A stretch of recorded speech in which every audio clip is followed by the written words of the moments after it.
ধরনের ব্যক্তি তারা জান্নাতে প্রবেশ করতে পারবে না, শুধু তাই নয়, তারা জান্নাতের ঘ্রাণ পর্যন্ত পাবে না। খুব ভালো করে শুনেন, জান্নাতের ঘ্রাণ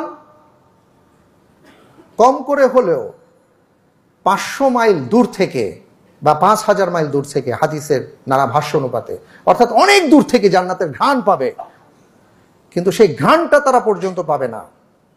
কারা তারা? আল্লাহ রাসূল সাল্লাল্লাহু আলাইহি ওয়াসাল্লাম বলেছেন, সিনফানি মিন আহলিন নার। সহিহ বুখারী এবং মুসলিমের হাদিস আমি আপনাদেরকে বলছি। রাসূল সাল্লাল্লাহু আলাইহি ওয়াসাল্লাম বলেছেন, সিনফানি মিন আহলিন নার লাম আরাহুমা।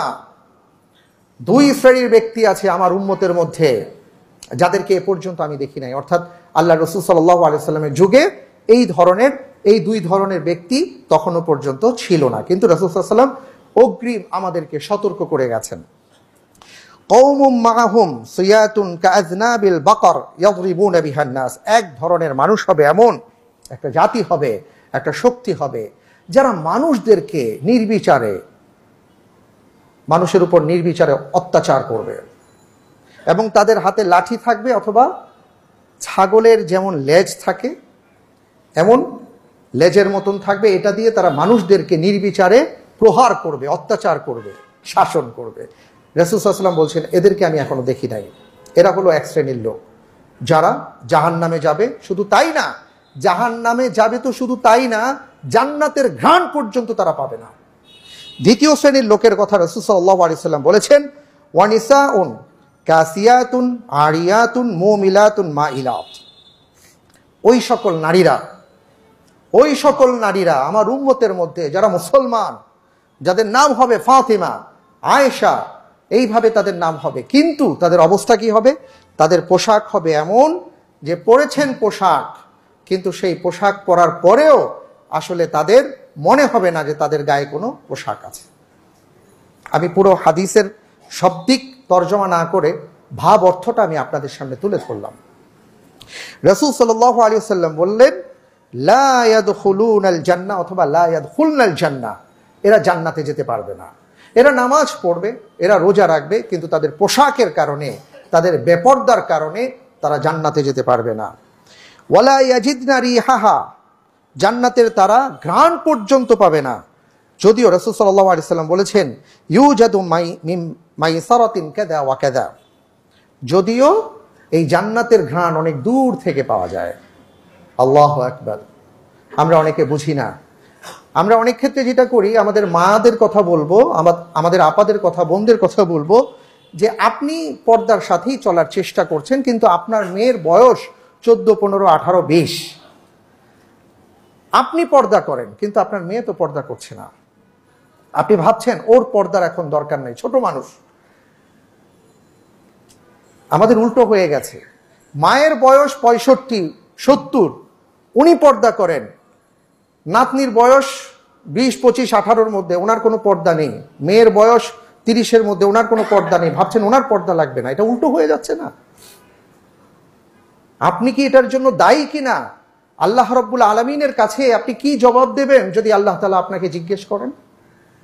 দেখেন, এটা আমি আমার কথা বলছি না বোনেরা, আমি এটা কোরআন এবং সুন্নাহ থেকে কথাগুলো বলছি। আল্লাহ রাসূল সাল্লাল্লাহু আলাইহি ওয়াসাল্লাম বলেছেন, কোনো মেয়ের পোশাক যদি এমন হয় তাহলে সে জান্নাতে যেতে পারবে না।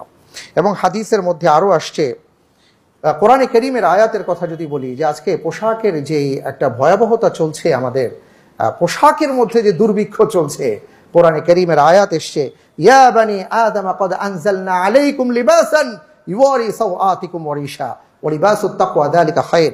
আল্লাহ সুবহানাহু ওয়া তাআলা সূরা আরাফের 26 নম্বর আয়াতে বলছেন, এই পোশাক যেন তেন কোনো বিষয় না। ক্বাদ আনজালনা আলাইকুম, আনজালনা শব্দ হয় যখন উপর থেকে নাজিল করা হয়। এটা পৃথিবীর কোনো মানুষ পোশাক প্রথমেই পড়ছে, ব্যাপারটা এমন না। আদম আলাইহিস সালাতু ওয়াস সালাম, মা হাওয়া আলাইহিস সালাতু ওয়াস সালাম যখন পৃথিবীতে আসেন, তারা জান্নাত থেকে পোশাক নিয়ে এসেছিলেন। আল্লাহ রাব্বুল আলামিন বলেছেন যে এই যে পোশাক আমি দিয়েছি, এই পোশাকটা তোমরা আবৃত করে রাখো। ওয়া লিবাসুত তাকওয়া যালিকা খায়র। তাকওয়ার লিবাস হলো সবচেয়ে উত্তম। অর্থাৎ যেই পোশাক তোমাকে সব দিক থেকে শয়তানের ওয়াসওয়াসা থেকে হেফাজত করে রাখবে। এবং পাশাপাশি সূরা আরাফের 27 নম্বর আয়াতে আল্লাহ তাআলা বলেছেন, দেখেন আল্লাহ সুবহানাহু ওয়া তাআলা সব বলেছেন, কিন্তু আমরা মানি না। ইয়া বানি আদম লা ইয়াফতিনান্নাকুমুশ শাইতান কামা আখরাজা আবাওয়াইকুম মিনাল জান্নাহ ইয়ানজিউ আনহুমা লিবাসাহুমা লিউরিয়াহুমা সাওআতিহিমা। হে বনি আদম, আল্লাহ তাআলা বলছেন, সতর্ক করছেন আমাদেরকে, লা ইয়াফতিনান্নাকুমুশ শাইতান, শয়তান যেন তোমাদেরকে ফিতনায় ফেলে না দেয়।